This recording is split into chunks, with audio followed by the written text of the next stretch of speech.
느헤미야 강의 10번째 시간입니다. 오늘 제목은 지난 시간에 이어서 경외 두 번째 시간입니다. 우리 지난 시간에 경외에 대해서 첫 번째 배웠고요. 오늘 두 번째 경외입니다. 우리 주일만 지금 경외를 배우는 게 아니고요. 지금 사도행전 강해가 10장이 진행되면서 우리 또 2주 동안 경건이라고 하는 주제를 가지고 2주간 공부를 했거든요. 이 경외는 구약적인 의미에서의 단어라면 경건은 신약적인 의미의 단어예요. 그래서 이렇게 4번에 걸쳐서 이 경외라고 하는 의미가 무엇이고 또 우리 삶의 현장의 경외는 어떤 모습으로 드러나는가를 계속 공부하고 있습니다. 자, 오늘 5장 이제 마지막인데요. 오늘 경외 두 번째 시간 함께 나누겠습니다. 마이클 플린트라고 하는 분이 계시는데요. 이분은 세계적인 요트 조종사입니다. 태평양과 대서양을 끊임없이 횡단하면서 그의 기술과 명성은 익히 많은 분들에게 알려져 있는 분입니다. 이분이 다시 항해를 준비하면서 항해하기 위해 본인이 주문한 너무너무 고급스러운 최신식 요트를 구입하게 되죠. 이 최신식 요트의 이름을 코요테라고 지었습니다. 이 최신식 요트에는요, 자동 무선 레이더가 설치되어 있고 위치 인식 시스템까지 최첨단의 기계들이 다 그 보트에 장착되어 있었습니다. 그래서 좌표상에서 그의 위치를 정확하게 금방 알 수 있는 모든 시스템이 준비되었습니다. 그런데 플랜트가 항해를 떠난 지 약 11일 만에 무선이 중단이 되게 되죠. 어디에 있는지 알 수 없다가 우연히 어디서 발견되냐면 포르투갈 근처에 있는 해안에서 요트가 전복된 상태로 발견이 됩니다. 사람들이 깜짝 놀란 이유는 두 가지인데요. 첫 번째는 요트가 전복되는 일은 거의 없답니다.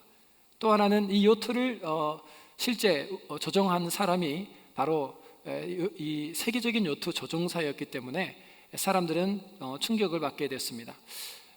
그래서 조사하는 사람들이 어떻게 이 요트가 전복되었는지를 실제 조사하게 되는데 한 가지 중요한 사실을 알게 되었습니다. 그것은 뭐냐면 요트의 중심을 잡아주는 벨러스트라고 하는 것이 이 배 밑바닥에 있는데 이 벨러스트가 약 3.6톤이라 그래요. 근데 이게 떨어져 나간 거예요. 잘 붙어 있지 않았고 떨어져 나간 거예요. 그래서 조사단이 결론을 어떻게 내리게 되냐면 플랜트가 자기 기술과 힘만 믿고 요트를 만들 때부터 보이는 부분에는 신경을 많이 썼지만 보이지 않는 수면 아래의 벨러스트에는 신경을 덜 쓴 것 같다라고 그렇게 보고를 했습니다.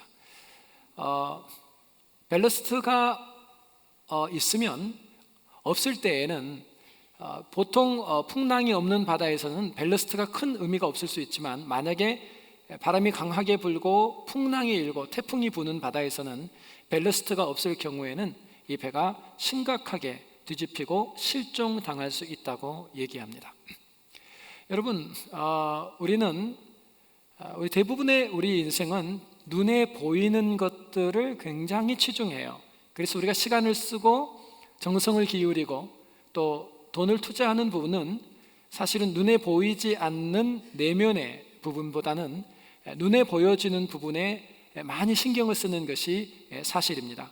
그러나 인생의 갑작스러운 고난과 태풍이 몰려왔을 때에는 우리의 눈에 보이지 않는 내면의 부분이 튼튼하고 건실하지 않는 경우에는 반드시 우리 인생이 전복될 가능성이 있습니다.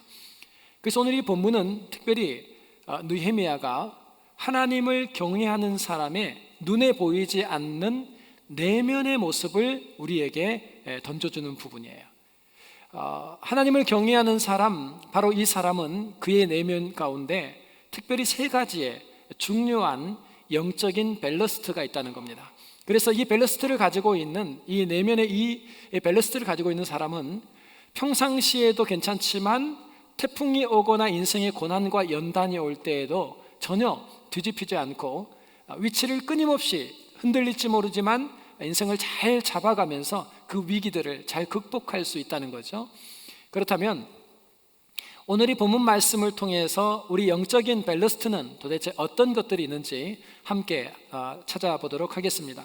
첫 번째로 우리 영적인 눈에 보이지 않는 중심을 잡아주는 밸러스트, 우리 내면의 밸러스트는 어떤 것이 있는가 봤더니 첫 번째로는 오늘 본문 단어로 먼저 표현을 하자면 중심에 계획한다 그랬어요.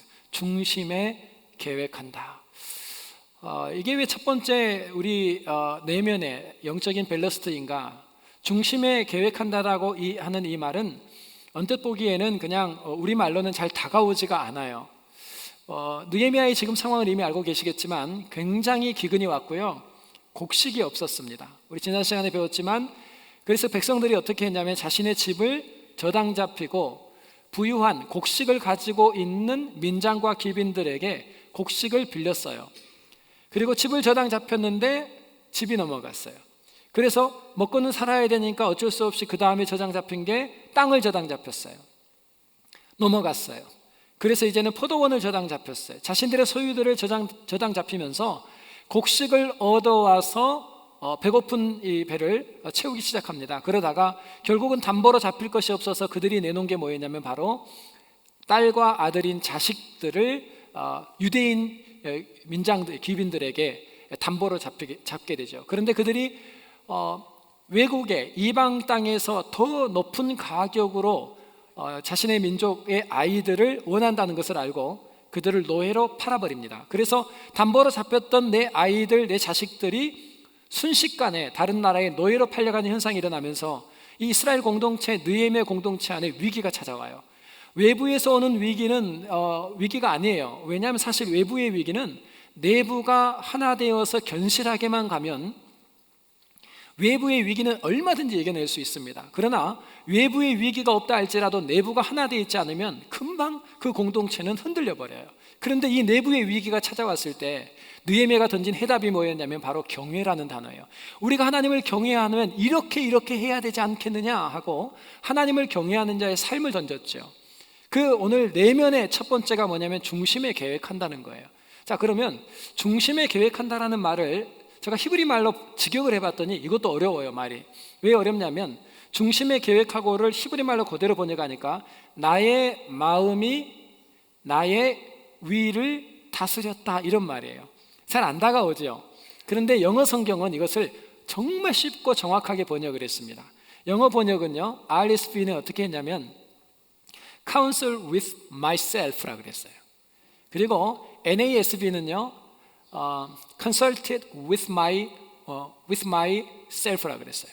그러니까 지금 counsel 한다, 그 다음에 consult 한다, 이런 단어를 사용했어요. 누구에게? with myself예요. 내가 내 자신을 내가 카운슬링 하는 거예요. 내가 컨설트 해주는 거예요. 자, 이게 무슨 말이냐면 느헤미야가 그 순간에 굉장히 분노했었거든요. 감정적으로. 왜냐하면 의분이었어요. 어떻게 같은 민족끼리 곡식을 내주면서 이자를 그렇게 턱없이 받아서 집을 다 빼뜨려 버리고 토지를 다 뺏을 만큼 이자를 받았고 뿐만 아니라 자식들을 전부 다 이방 나라에 팔아버릴 수 있느냐. 그리고 느헤미야가 오늘 7절에 보면 6절에 보면 굉장히 분노합니다. 근데 분노만 하고 있었던 게 아니라 그가 뭐 했냐면 중심에 계획했대요. 그 말은 뭐냐면 자기가 자기 자신에게 찾아가서 얘기를 걸었다는 거예요. 상담을 해줬다는 거예요.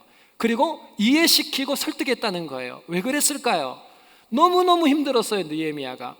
왜냐하면 지금 느헤미야가 도착해서 이 엄청난 하나님의 사역을 감당해 가는데 하나님이 정말 나를 보냈을까? 하나님께서 정말 나를 이 예루살렘으로 보낸 게 맞을까? 아니면 내가 스스로 혼자의 생각으로 이게 하나님의 뜻이라고 믿고 달려온 걸까 하는 왜 갈등이 안 생겼겠어요? 왜냐하면 도착하자마자 외부 세력들은 어마어마하게 공격하면서 외적인 고난이 왔고요, 뿐만 아니라 내부 안에서도 작은 것들이 끊임없이 분열을 일으키고 어려움을 줬거든요. 그러니까 느헤미야 마음이 너무너무 힘든 거예요. 힘들어요. 그래서 혹시 내가 잘못 들은 건 아닐까? 지금 내려놓고 포기하고 싶은 마음이 생겼을 때 느헤미야가 제일 먼저 이 배가 뒤집히지 않도록 영적인 밸런스를 어떻게 유지했냐면 자기가 자기를 만나러 가요. 내면에서 만나러 찾아가서 그 보이지 않는 내면에서 어떤 활동을 하냐면, 느헤미야가 자기 자신이 자기를 설득해요. 느헤미야야, 생각해봐라. 너 아닥사스다 왕에게 찾아갔을 때 왕이 먼저 너에게 말을 걸어주고 너에게 뭐가 필요한지 얘기했고, 필요한 모든 부분들을 전부 하나님의 은혜로 조달해 주지 않더냐? 너가 여기 오는 곳까지 얼마나 하나님의 은혜가 많았니? 왜 너가 낙심하니? 왜 너가 절망하니? 아무리 지금 이민의 삶이 어렵고 힘들다 할지라도, 네 뜻대로 되지 않고 네 계획이 자꾸 무너진다 해도 지금 너와 함께 하셨던 그 하나님의 은혜를 잊으면 안 돼. 너 포기하면 안 돼. 너 중단하면 안 돼. 하나님은 당신이 약속한 것을 반드시 지키실 거야. 너 지금 힘내야 돼. 하나님은 너와 함께 계셔. 너를 통해 역사하실 거고, 너를 통해 아버지의 선하신 계획을 이루실 거야. 스스로가 스스로에게 계속해서 뭐를 하냐면요, 컨설팅을 한 거예요. 카운셀 해준 거예요. 이게 뭐냐면 바로 하나님을 경외하는 자가 가지고 있는 내면의 용기예요. 힘이에요. 상황이 왔다고 금방 낙심하지 않고요, 그 상황이 왔다고 의심하고 포기하지 않고요, 다시 나의 내면 속에서 나를 찾아가, 혀가 힘내야 돼. 힘내야 돼. 하나님이 함께 계시잖아. 하나님이 역사하고 계시잖아. 외부의 공격이 있고 내부 안의 갈등이 조금씩 일어난다 할지라도 하나님께서는 반드시 너에게 말씀하신 것을 거룩한 성도들과 함께 이루어 나갈 거야. 포기하면 안 돼. 지치면 안 돼. 낙심하면 안 돼. 그것은 사단이 원하는 거야. 너는 지금 다시 힘을 내 일어나서 아버지 하나님께서 기뻐하시는 곳을 향하여 다시 믿음의 경주를 해야 돼. 화이팅 하는 거예요. 내가 나에게 얘기하고 내가 나를 하나님의 신앙으로 일으켜 세울 수 있는 내면의 힘을 가지고 있을 때 우리는 어떠한 위기가 온다 할지라도 다시 자리를 잡게 되는 거예요. 여러분, 성경에 보면은 이 원리가 계속 등장합니다. 신약을 먼저 한번 잠깐 볼까요? 누가복음 15장 17절부터 19절인데요 17절 말씀 첫 구절을 보세요. 뭐라고 나오냐면, 탕자가 한 말입니다. 이에 스스로 돌이켜, 그래요. 이에 스스로 돌이켜. 탕자가 아버지께로 돌아간 걸 회개라 그래요, 영적으로는. 그런데 회개하기 전에 먼저 돌아간 곳이 어디라 그래요? 자기 자신에게 돌아갔대요. 헬라어 원어를 보니까 에이스 헤아우톤 엘손이라는 단어를 사용했는데, 이걸 번역하면 he came to himself예요. 자기 자신에게로 먼저 돌아갔대요. 여러분, 회개는요, 먼저 내 자신에게로 돌아가요. He came to himself가 뭔 말이냐면, 탕자가 자기 자신에게 돌아가서 자기에게 어떻게 말을 했는가 한번 들어봅시다. 다시 한번 17절부터 우리가 한번 천천히 읽어볼까요? 시작. 이에 스스로 돌이켜 가로되 내 아버지께서는 양식이 풍족한 품꾼이 얼마나 많은고 나는 여기서 주려 죽는구나. 내가 일어나 아버지께 가서 이르기를 아버지여, 내가 하늘과 아버지께 죄를 얻었사오니 지금부터는 아버지의 아들이라 일컬음을 감당치 못하겠나이다.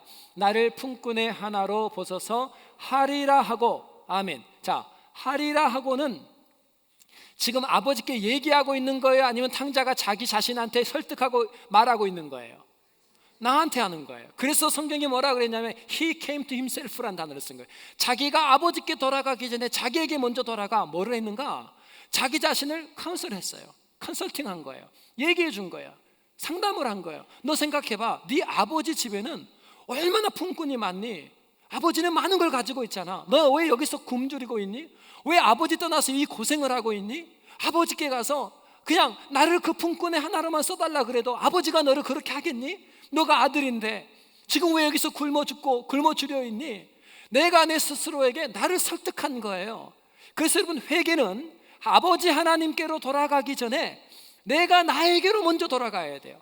내가 나에게 돌아가 잘못되어 있는 부분을 인정하고 그 잘못된 부분을 내 스스로가 이해하고 설득하고 나에게 카운슬하는 거예요. 상담하고 아버지께로 돌아가야지 신앙적 상담을 통해서 내 마음을 먼저 아버지를 향하여 일어나도록 하는 거예요. 느헤미야가 이 작업을 한 거예요.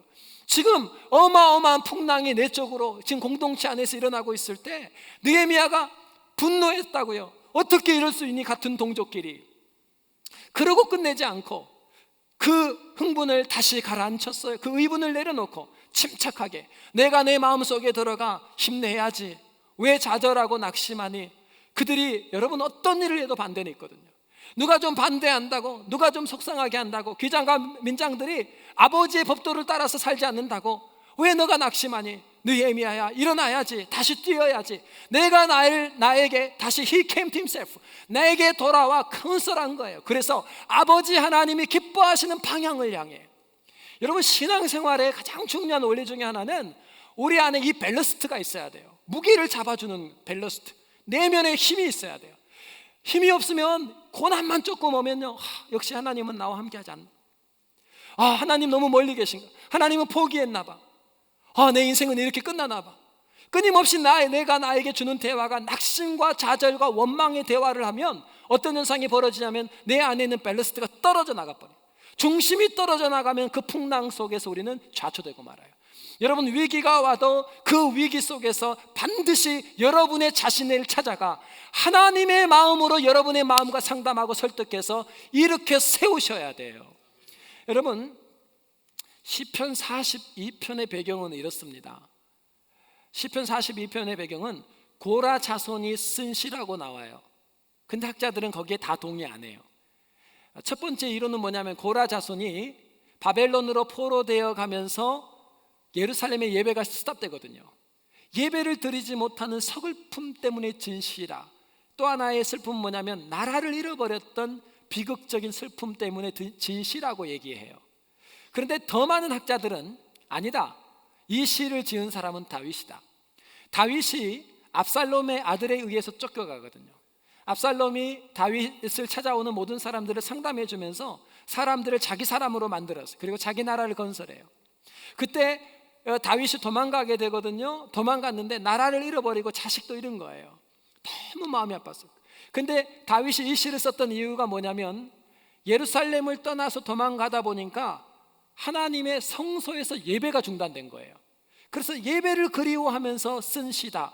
동시에 나라를 잃어버렸던 비극적인 상황에 대한 슬픔을 기록한 시가 바로 시편 42편이다, 이렇게 얘기합니다. 자, 학자들이 어떤 것을 얘기한 것이 1번이 맞든 2번이 맞든 중요한 건 아니에요. 중요한 거는 1번과 2번의 시를 쓴 내용이 똑같아요. 그것은 뭐냐면 예배가, 성소에서 예배를 드리지 못한 슬픔과 나라를 잃어버렸던 슬픔이에요.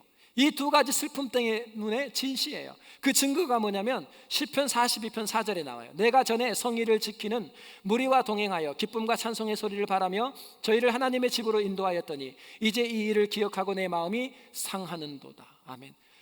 예배를 예전에는 드렸다는 거예요. 성소에. 이젠 예배를 드릴 수가 없다. 이유가 맞지요. 학자들의 말이 맞아요. 그런데 그때 다윗이, 학자들이 두 번째 얘기가 맞다면 다윗은 어떻게 자기 자신이 이 어마어마한 위기가 왔을 때 영적인 밸런스를 맞췄는가가 기록되어 있어요. 이 시에 한번 볼까요? 시편 42편 5절 말씀입니다. 다 같이 한 목소리로 시작. 내 영혼아, 내가 어찌하여 낭망하며 어찌하여 내 속에서 불안하여 하는고. 너는 하나님을 바라라.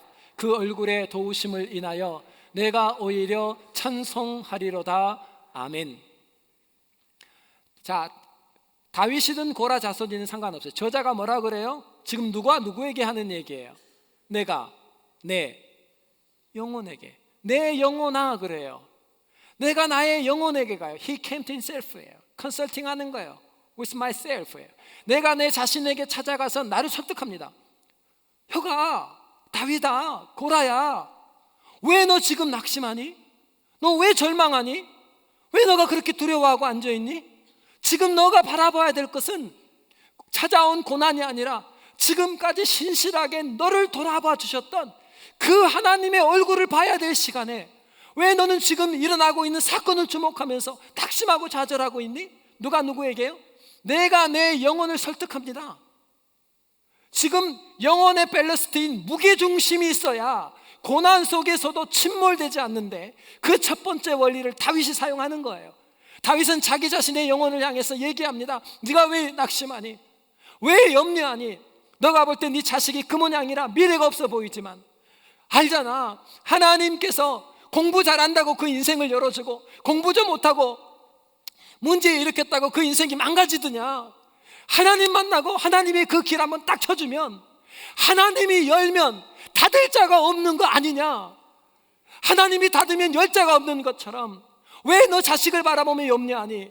왜 너의 경제를 바라보면서 더 이상 길이 없구나 좌절하고 낙심하니?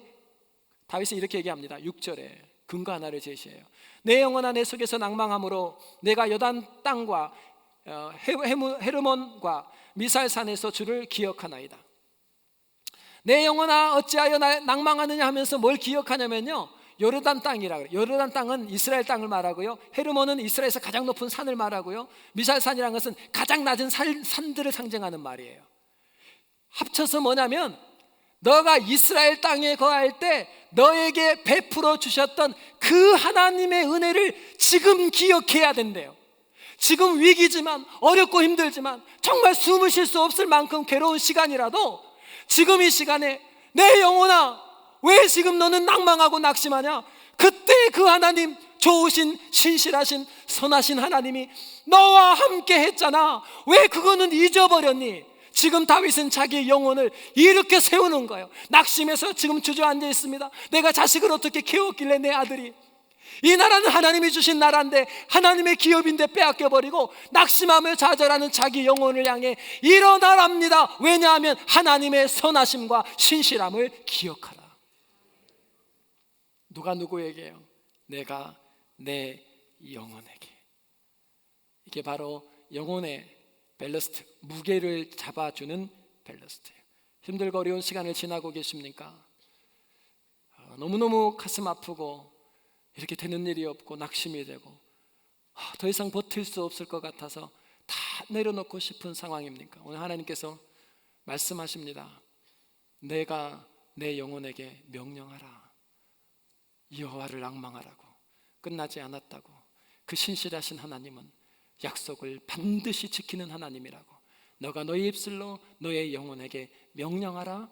그것이 바로 우리 영혼의 무게를 잡아주는 첫 번째 내면의 밸러스트예요. 이 놀라운 은혜가 여러분의 심령에 있기를 주의 이름으로 축원합니다.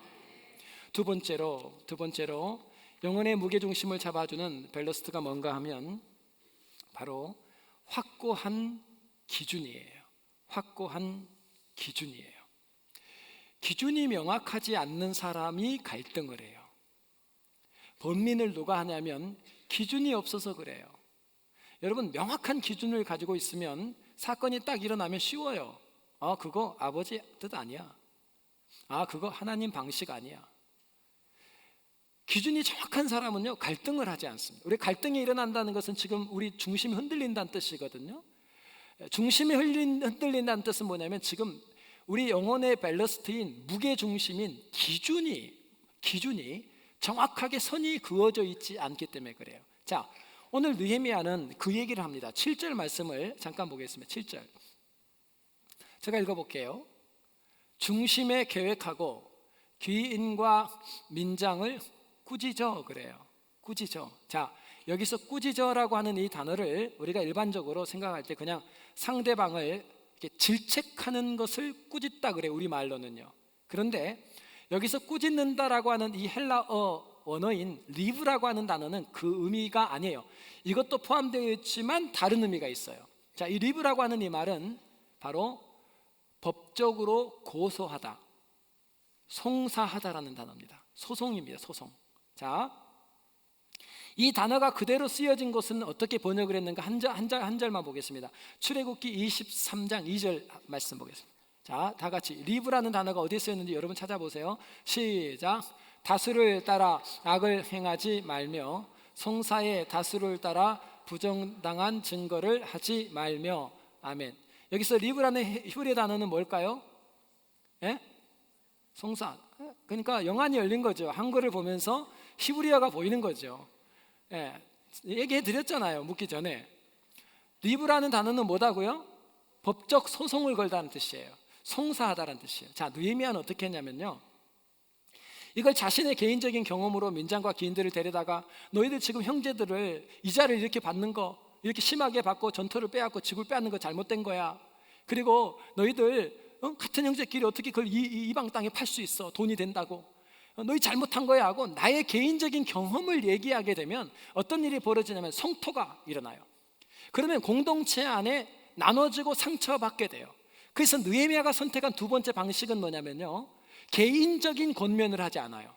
개인적인 권면을 하지 않고 공동체를 불러놉니다. 전체를 모아놓고 귀인과 민장들을 향해서 소송을 걸어요, 법적으로. 그래서 이 리브라고 하는 이 단어는 법적, 사법적인 의미로가 포함될 때 사용하는 단어예요. 사법적인 의미로 법률적으로 검토하고 고소합니다. 자, 그러면요, 소송을 하게 되면 헌법이 있어야 되잖아요. 뭘 근거로 해서 이들을 잡았을까요?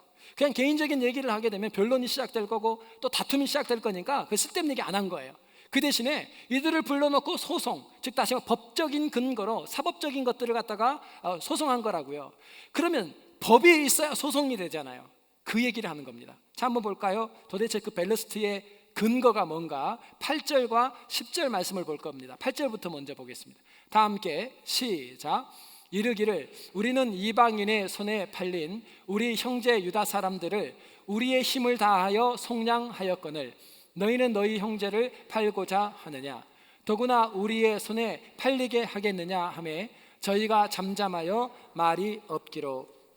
아멘. 뭐라고 얘기했냐면 형제들을 이방 사람들에게 돈 된다고 파는 거 잘못된 거래요.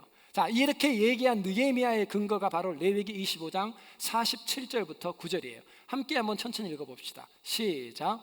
너희 중에 우고하는 이방인은 부유하게 되고 그 곁에 사는 너희 동족은 비난하게 되므로 너희 중에 우고하는 그 이방인에게나 그 족속에게 몸이 팔렸으면 팔린 후에 그를 속량할 수 있나니 그 형제 중 하나가 속하거나 삼촌이나 사촌이 속하거나 그 근종 중 누구든지 속할 것이요 그가 부유하게 되면 스스로 속하되. 아멘.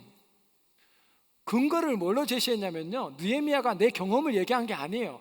내가 이렇게 살았다, 너희도 살아라, 이 얘기가 아니에요. 누구 얘기예요? 지금 하나님께서 모세에게 명령했던 말씀이에요. 너희의 형제가 이방 사람들에게 이렇게 팔렸으면 가장 가까운 형제가 돈이 있으면 속량하고, 가장 가까운 형제가 돈이 없으면 그 다음 가까운 형제가 가서 그를 다시 사서 제 위치 갖다 놓고, 그래도 그 사람이 없으면 누가요? 나중에는 그 민족 사람, 너희 형제가 가서 그를 속량하라고 누가 얘기를 해요? 하나님이에요. 여러분, 우리 인생에 위기가 올 때 왜 갈등이 일어나고 왜 자초가 되냐면 바로 무게 중심인 기준이 명확하지 않기 때문이에요. 그런데 느헤미야가 중심의 기준을 딱 제시합니다. 그 기준이 뭐예요? 하나님의 말씀이에요. 하나님의 말씀이 내 내면에 채워져서 중심을 잡고 있지 않으면 고난이 오면 밸러스트가 깨진다고요. 떨어져 나가면 좌초돼요. 그런데 위기가 와도 그 내면의 강력함은 우리에게 있는 게 아니에요. 내 마음속에 있는 거룩한 하나님의 말씀이 우리의 중심을 잡아주는 거라고요. 10절 말씀 읽어보겠습니다. 시작. 나와 내 형제와 종자들도 역시 돈과 곡식을 백성에게 취하여 주나니 우리가 그 이식 받기를 그치자. 아멘. 운동이 아니에요. 우리 이식이라는 말은 이자예요. 야, 형제에게 돈 빌려주고 이자 받는 거 그만하자, 이렇게 얘기하면 느헤미야의 얘기가 돼요. 그런데 이 말씀은 근거가 있어요. 출애굽기 22장 25절 말씀. 연속해서 신명기 23장 19절 보겠습니다. 출애굽기 22장 25절 다 같이 시작. 내가 만일 너와 함께한 나의 백성 중 가난한 자에게 돈을 꾸이거든 너는 그에게 체주같이 하지 말며 별일을 받지 말 것이며. 아멘. 뭐같이 하지 말라고요? 체주같이 하지 말고 또 하나 뭐 하지 말라고요? 이자 받지 마 그랬어요. 하나님 명령이에요. 시간상 이것만 읽겠습니다. 지금요, 느헤미야가 제시한 게 뭐냐면, 야, 우리 이자 받는 거 스탑해야 되지 않니? 그건 느헤미야 생각이 아니라 이미 하나님께서 모세를 통해서 우리에게 주신 법이에요. 법. 하나님이 주신 말씀을 근거로 던집니다. 나의 개인적인 경험을 얘기하고 내가 이걸 원하니까 너희들 나 따라와 그러면 너 생각만 오르냐? 우리도 상황이란 게 있다. 얼마든지 변론이 시작돼요. 변론이. 그런데 그것을 공적인 재판으로 소송을 딱 걸고요, 전체에 있는 유다 사람들 앞에서 하나님의 말씀으로 딱 갖다 걸었어요. 말씀을 거니까 이들이 어떻게 반응을 했는가 한번 보겠습니다. 이들의 반응입니다. 11절 말씀 보세요. 11절. 느헤미야가 오늘이라도 다 돌려보내라 이렇게 얘기했더니 12절에 그들이 뭐라고 대답해요? 네, 그 말대로 행하리이다 이렇게 얘기해요. 그 말대로 행하리다. 13절에 하면서 모두가 뭐라 그래요? 아멘 그래요. 이걸 뭐라 그래요? 경외라 그래요.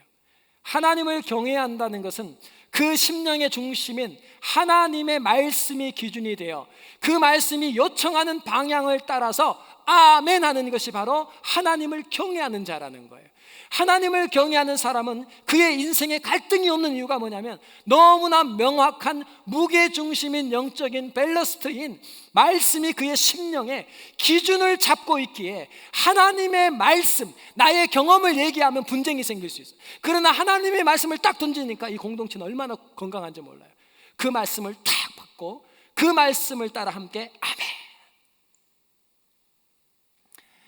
여러분, 내 가정에, 내 개인적인 상황에 위기가 왔을 때 여러분이 붙들고 선택할 기준을 삼을 것은 우리의 경험도 그리고 내 형제의 지식도 아니에요. 오직 살아계신 하나님의 말씀이 여러분의 중심의 기준이 될 때 어떠한 태풍 속에서도 다시 제 위치 잡아 아버지가 계획하신 건강한 여정을 마치게 될 줄 믿으시기 바랍니다. 마지막 세 번째로 영혼의 밸러스트, 무게중심은 뭔가, 그 내면의 힘은 뭔가, 그것은 바로 시선이에요. 시선. 마음이 바라보고 있는 방향이에요. 시선이에요. 자, 느헤미야는요 그 내면에 참 이상한 한 가지 의식이 있었단 말이에요. 그걸 한번 찾아봅시다. 자, 12절 말씀을 한번 보세요. 내면의 시선이 어떻게 되어 있는가. 12절 다 같이 읽겠습니다. 시작. 저희가 말하기를 우리가 당신의 말씀대로 행하여 돌려보내고 아무것도 요구하지 아니하리이다 하기로 내가 제사장들을 불러 저희에게 그 말대로 행하리라는 맹세를 시키게 하고 아멘. 좀 이상하지 않습니까? 한다 그랬잖아요. 그렇게 하겠습니다. 이자 받지 않겠습니다. 돌려주겠습니다. 자녀들 돌려주겠습니다. 그렇게 했으면 고맙다. 그리고 공동체가 다 들었으니까 땅 하고 재판이 끝나야 돼요. 근데 어떻게 해요? 제사장을 불렀어요. 그리고 제사장에게 뭐라고 해요? 맹세시켜요. 자, 제사장을 불렀다는 건 지금 이 일이 누구와 관계가 있다는 거예요? 하나님. 고대 근동에 있는 팔레스타인 사람들은요 맹세를 할 때 두 가지 법칙이 있어요. 우리는 하나예요. 맹세를 하게 되면 약속을 하고 하면 법적인 효력만 발생해요. 그런데 고대 근동은요 그렇게 안 했어요. 법적 효력과 함께 자기가 섬기고 있는 신에게 약속을 해요. 그래서 종교적인 책임까지 져야 돼요.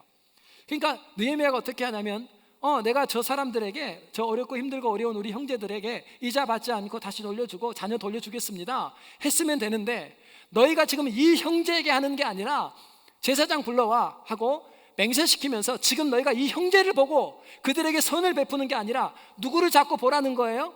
하나님을 보라는 거예요. 너희가 지금 너희 형제에게 베푸는 이 선을 너희 형제에게 그 대가를 받으려고 해서도 안 된다는 거예요. 지금 너희가 약속해라. 지금 너희가 바라보고 있는 이 형제에게서 시선을 때 너희의 시선을 누구에게로 향하게 하라는 거예요? 하나님께로 향하게 하라. 그래서 제사장을 불러와 맹세를 시켜요. 여러분, 느헤미야가요 지금 이 12절뿐만이 아니에요. 느헤미야 안에는 내면의 이 밸러스트가 이거예요. 19절 한 번 더 봅시다. 19절 시작. 내 하나님이여, 내가 이 백성을 위하여 행한 모든 일을 생각하시고 내게 은혜를 베푸시옵소서. 아멘. 이 구절을 잘 보세요. 이게 느헤미야 내면에 흐르고 있는 경외예요. 자, 보세요. 뭐라 그래요? 내가 이 백성들에게 행한 것들은 다 선한 거예요. 내가 이 백성들을 위하여 선을 행하고 헌신하고 희생했어요. 누구에게 했다고요? 사람에게 했다고요. 백성, 사람에게. 그런데 느헤미야는 이 사람들에게 선을 행하고 나서 이 사람들에게 대가를 바라고 있어요? 안 바라고 있어요? 누구에게 지금 대가를 바래요? 하나님이에요. 여러분, 지금 느헤미야가 가지고 있는 밸러스트, 영적인 내면의 강력한 힘이 뭐냐면, 느헤미야는 백성을 상대했다고요. 그런데 그 백성을 상대했던 그 시간에 하나님 기억하옵소서, 금방 그 19절에 자카라는 단어가 들어가요. 지난주도 배웠죠. 하나님 기억하소서. 기억하시죠? 그 말이에요. 기억하시죠? 뭘? 내가 백성들을 향해 베풀었던 선행과 헌신과 희생, 내가 사람들에게 했던 거, 왜 어떻게 하면 기억나죠? 보셨죠? 들으셨죠? 내 생각을 감찰하셨죠. 느헤미야는 백성들에게 선을 행할 때 누구를 의식했다는 거예요? 지금 하나님 의식했다는 거예요. 백성들을 위해 헌신하고 희생하고 나눌 때 누구를 바라보고 했다고요? 하나님을 의식하고, 나를 바라보고 계시는 하나님, 나의 귀를 기울이시는 하나님, 나의 생각을 통촉하시는 그 살아계신 하나님을 바라보고 백성을 향해 선행을 합니다. 그래서 느헤미야는요, 백성에게 받으려고 하지 않아요. 백성에게 대가를 바라고, 내가 너에게 이렇게 했으니까 너는 나에게 이렇게 해야 돼, 안 하면 섭섭하고 상처받고, 이게 없다는 거예요. 내가 너한테 어떻게 했는데 너가 이렇게 할 수 있어? 그게 없다고요. 그에게 선을 행한 이유가 누구였냐면 바로 하나님 보고 했다고요. 그래서 선을 행하고 나서도 누구에게 그 대가를 요청해요? 아버지의 은혜를 나에게 베풀어 주시옵소서. 느헤미야의 시선은 끊임없이 누구를 향하고 있었어요? 하나님이에요. 여러분, 경외를 이미 배웠지만 느헤미야 안에는 백성들에게도, 야, 너희들 지금 가난한 백성들 도와주겠다고 이들을 보지 말라는 거예요. 너희들 이들 보게 되면 나중에 주장하려고 해. 내가 너를 도왔으니까 넌 이렇게 해. 안 하면 섭섭하고 상처받고. 이거 안 된다는 거예요.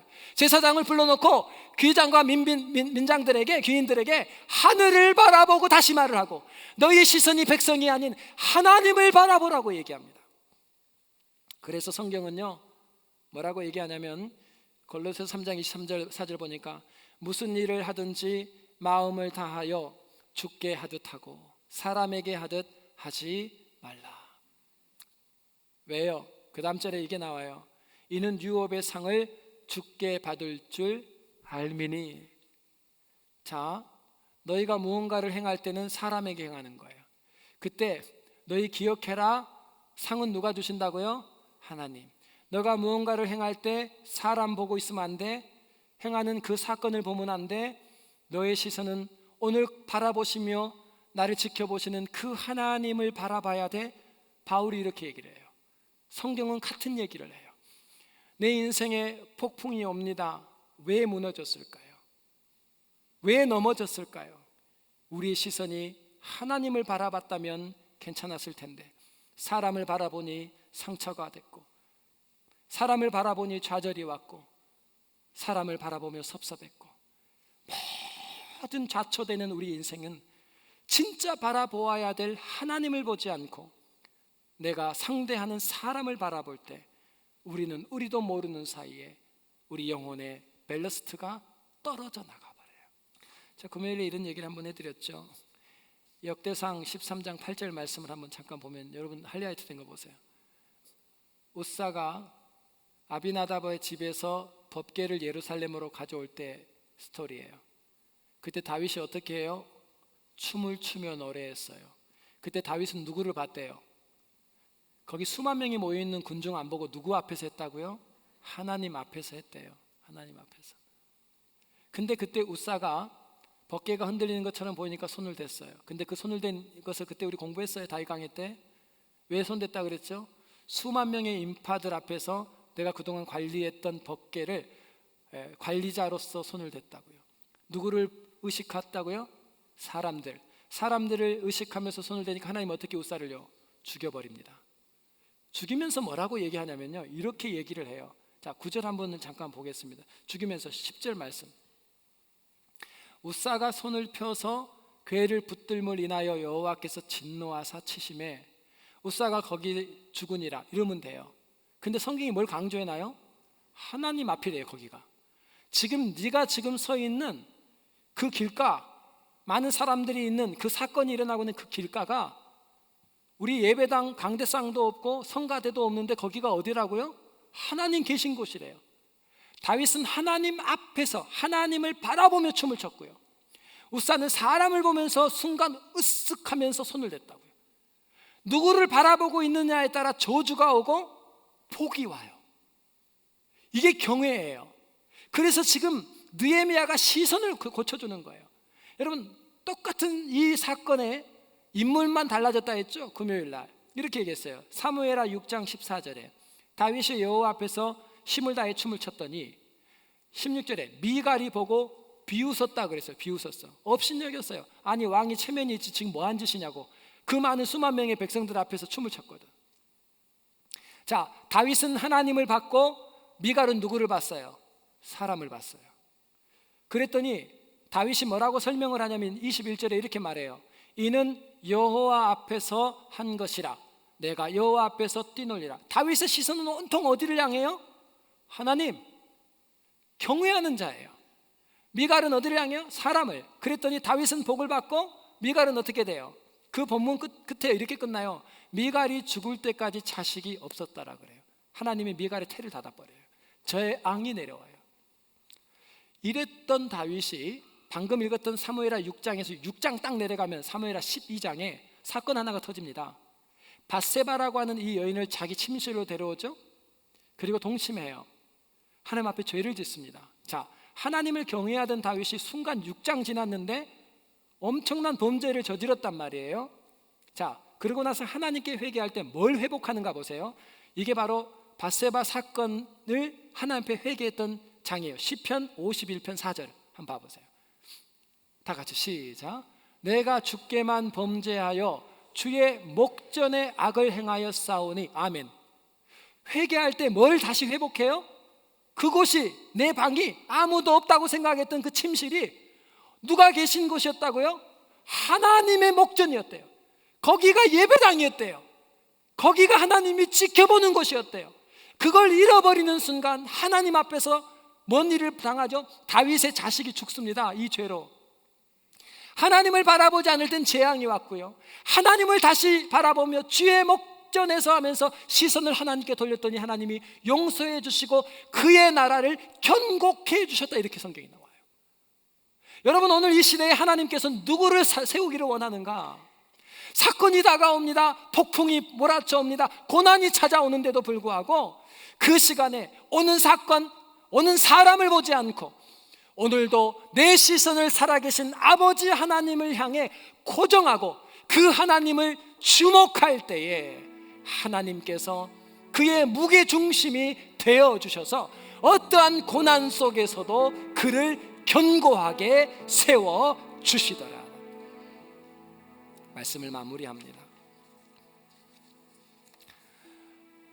오늘 하나님께서는 저희에게 너희가 나를 경외하는 자가 됐으면 좋겠다고 말씀하세요. 경외하는 자가 받을 복은, 제가 지난 시간에 헤아리다가 말았다 그랬죠. 내가 너와 너의 자녀의 길을 인도해 줄게. 홍수가 와도 너한테는 안 오게 해줄게. 심판이 미치지 못하게 해줄게. 복 중에 복을 너한테 다 부어줄게. 생명을 보호해 줄게. 하나님이요, 경외하는 자에게 너무나 많은 걸 걸어놨어요. 왜? 어렵거든요. 어려워서 그런 거예요. 어려워요. 이 상황에 낙심하지 않을 사람이 어디 있습니까? 이렇게 얘기할 수 있어요. 목사님, 저의 상황을 아십니까? 내 마음이 다 무너졌습니다. 길이 없습니다. 그때 하나님께서 영적인 밸러스트, 무게를 잡아라. 지금까지 내가 너에게 베풀어줬던 그 하나님의 은혜를 기억해라. 그리고 너에게 얘기하라. 혀가 일어나. 지금 주저앉아 있으면 안 돼. 사람들의 얘기 그게 너에게 영향을 주면 안 돼. 너는 오직 하나님의 진리의 말씀만 영향받아야 돼. 혀가 용기 내. 지금 과정이야. 항상 하나님은 역전하셨어. 하나님의 거룩한 뜻이 이루어질 거야. 일어나야 돼. 포기하지 마. 여러분 자신에게 찾아가 지금까지 주신 은혜를 여러분에게 선포하셔야 돼. 일어나라. 내 영혼아, 어찌하여 낙심하니? 그 살아계신 하나님을 기억해라. 뿐만 아니라 확고한 기준을 가져야 돼요. 하나님의 말씀이 기준이 되셔야 돼요. 그 말씀이 무게중심이 되면 괜찮아요. 그뿐만 아니라 오늘 나의 시선을 사람에게서 떼어 무엇을 하든지 하나님을 의식하며 그 하나님에게 내 시선을 돌려드릴 때 그 하나님이 우리의 영적인 밸러스트가 되어 저와 여러분의 인생의 어떠한 상황 속에서도 우리를 든든히 붙잡아주는 밸러스트가 될 것을 믿으시기 바랍니다. 우리 자리에서 한번 일어나십시오.